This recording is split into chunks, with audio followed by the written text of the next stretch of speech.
여러분 안녕하세요. 오늘 우리가 다룰 분석 자료는 존재와 인식 구조에 대한 아주 근본적인 질문을 던지고 있습니다. 우리는 보통 세상을 분석할 때 관찰하는 자와 관찰받는 대상을 명확히 나눕니다. 그런데 이 관찰자라는 개념을 논리적인 극한까지 밀어붙이면 과연 어떤 일이 발생할까요? 오늘은 단순한 믿음의 영역을 완전히 배제하고 철저하게 구조적이고 이성적인 관점에서 보는 자의 최종 위치를 추적해 보겠습니다. 차분한 시각으로 인류의 가장 오래된 철학적 패러다임이 어떻게 해체되고 재구성되는지 그 기저의 논리를 펼쳐볼 시간입니다. 자, 그럼 본격적으로 시작하겠습니다. 사실 우리는 무의식 중에 누군가 우리를 지켜보고 있다는 생각을 꽤 자주 하곤 합니다.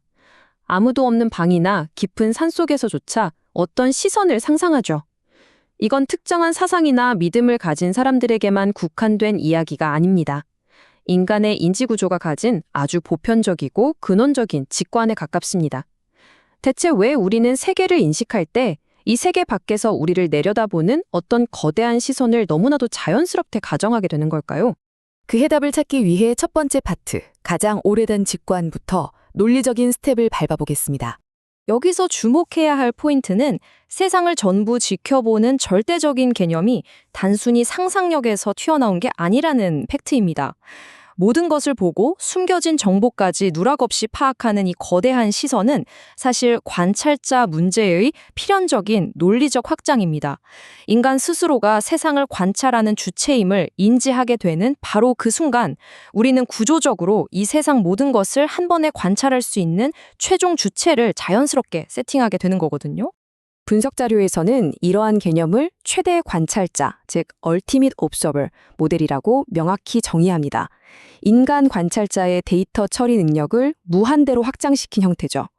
이 최대 관찰자는 모든 시점과 정보를 완벽하게 통제하면서 시스템 전체를 동시에 조망합니다.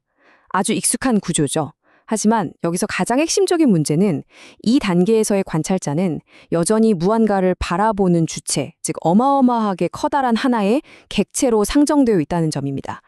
그런데 이 모델을 엄밀한 논리의 저울 위에 올려놓으면 치명적인 오류가 발생합니다. 두 번째 파트, 시점의 역설입니다. 이 하나의 질문이 앞서 세운 모든 구조를 뒤흔들어 버립니다.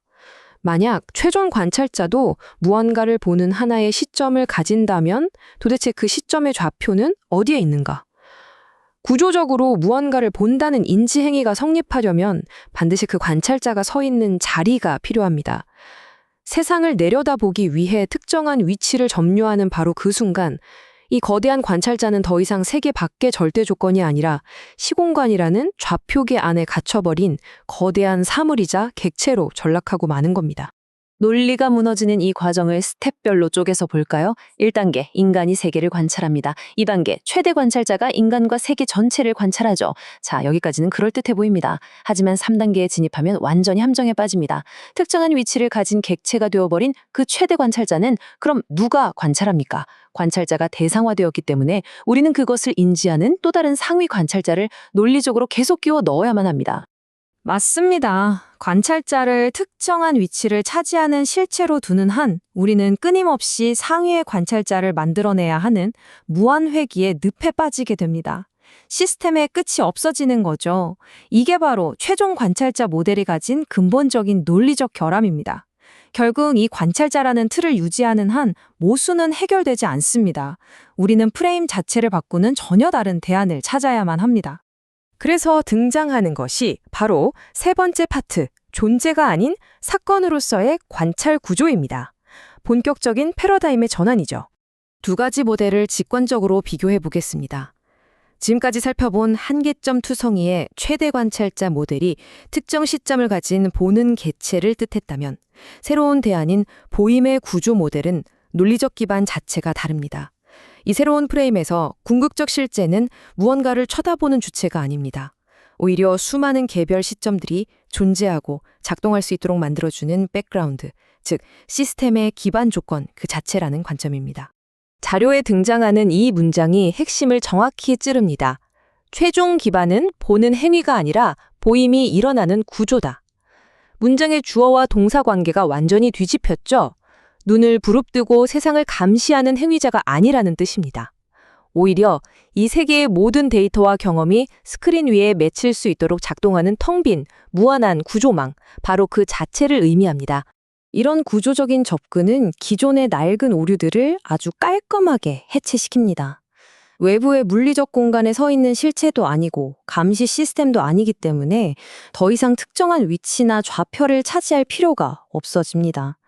위치가 없으니 당연히 상위 관찰자를 찾아야 하는 무한회귀의 모순도 자동으로 해결되죠.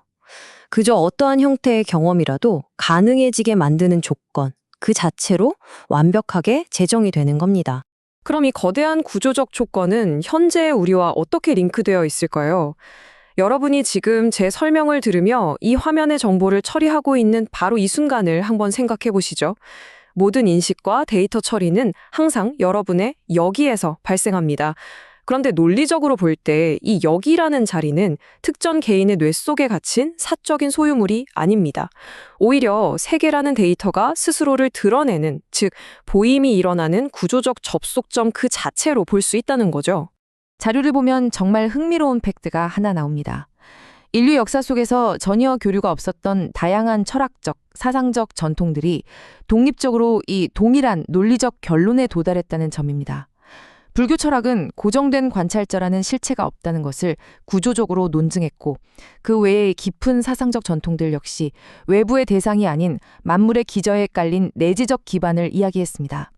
표현되는 언어의 형태만 달랐을 뿐 결국 보는 자라는 실체를 부정하고 보임 자체라는 거대한 구조로 포커스를 이동시켰다는 점에서 그 궤를 완벽하게 같이합니다.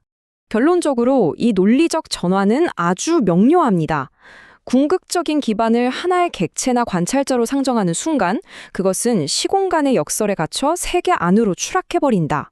하지만 그것을 보임이라는 구조적 조건으로 이해하는 순간, 이 고정되어 있던 세계는 끊임없이 스스로를 드러내는 거대하고 역동적인 하나의 사건이 된다. 실체 중심의 모델에서 역동적인 사건 중심의 모델로의 완벽한 논리적 도약입니다. 이제 마지막 네 번째 파트로 넘어가 보겠습니다. 관찰자의 소멸, 그리고 그 자리에 남겨진 질문입니다. 지금까지의 논리를 아주 간결하게 요약해보죠. 우리는 무한회귀의 모순을 통해 관찰자는 고정된 실체가 아님을 구조적으로 증명했습니다.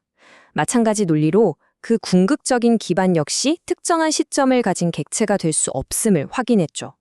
하지만 이 주체와 객체라는 틀이 붕괴되는 와중에도 부인할 수 없는 절대적인 팩트 하나가 남습니다. 바로 지금 이 순간에도 무언가를 인식하고 정보로 받아들이는 경험 그 자체는 끊임없이 계속해서 일어나고 있다는 사실입니다. 그래서 우리는 이 분석의 가장 마지막에 절대 피할 수 없는 도발적인 질문 하나와 직면하게 됩니다. 세상을 보는 고정된 자도 없고 지켜보는 객체도 없으며 오직 보임이라는 사건과 구조만이 존재한다고 가정해 봅시다. 그렇다면 지금 이 설명을 들으며 스스로 단단하게 존재한다고 확신하고 있는 이 나라는 주체적 감각은 도대체 무엇일까요? 나 역시 변하지 않는 실체가 아니라 이 거대한 정보의 구조 속에서 순간순간 맺히고 사라지는 하나의 작은 인지적 사건에 불과한 걸까요? 이 묵직하고 구조적인 화두를 여러분의 이성에 온전히 남겨두면서 이번 해설은 여기서 마무리하겠습니다. 다들 생각할 거리가 꽤 많으실 겁니다. 그럼 다음 분석에서 뵙겠습니다.